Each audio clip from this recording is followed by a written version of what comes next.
Kyrgios and Roger Federer told to shut up over Jannik Sinner's failed drug tests by former Italian star. The Italian tennis analyst told the pair to shut up and let it go, and described Kyrgios' remark about Sinner's girlfriend Anna Kalinskaya as obscene.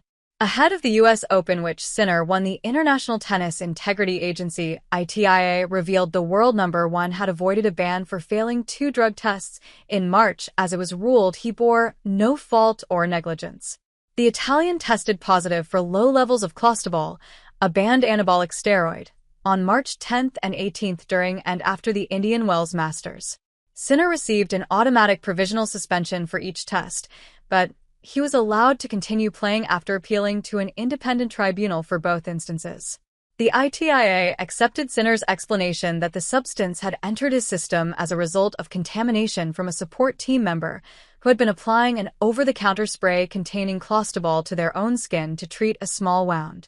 Kyrgios has been the most outspoken critic of the handling of Sinner's case and has suggested he does not believe the Italian's explanation for how clostebol was found his body. Ridiculous, the former Wimbledon finalist declared on his account after the news emerged. Whether it was accidental or planned, you get tested twice with a banned steroid substance, you should be gone for 2 years. Your performance was enhanced. Massage cream ya nice. Federer revealed he trusts Sinner did not do anything wrong, but added he understands the frustration of those who have claimed the 23-year-old received preferential treatment.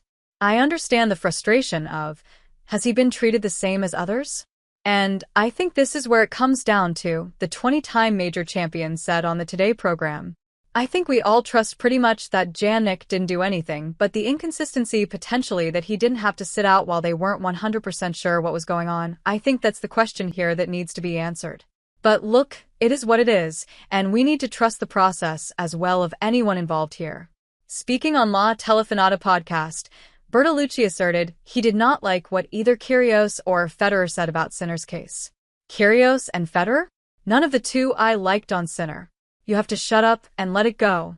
You can't take this story anymore, Bertolucci said, translated from Italian. In response to a Twitter post about Kalinskaya, who Kyrgios is reported to have been in a relationship with in 2020, the Australian replied second serve. While there was no context to the message, some social media users suggested it was a reference to Kyrgios' history with Kalinskaya. Bertolucci condemned Kyrgios' comment as he discussed the backlash Sinner has received further in an interview with Fanpage. If this had happened in Carlos Alcaraz, what would we have said and written in Italy? This is the concept. We are Italian and we defend our athletes and players. Abroad they do the same. I don't think there's anything strange, said the Italian. However, it seems to me that I have also seen that from the hugs, from what Taylor Fritz, Jack Draper, Daniil Medvedev say, there is no problem. Kyrgios? You can't stand behind what he says. He made that obscene joke about the second serve, and someone rightly replied, then the first one failed. But you can't stoop to this level, come on.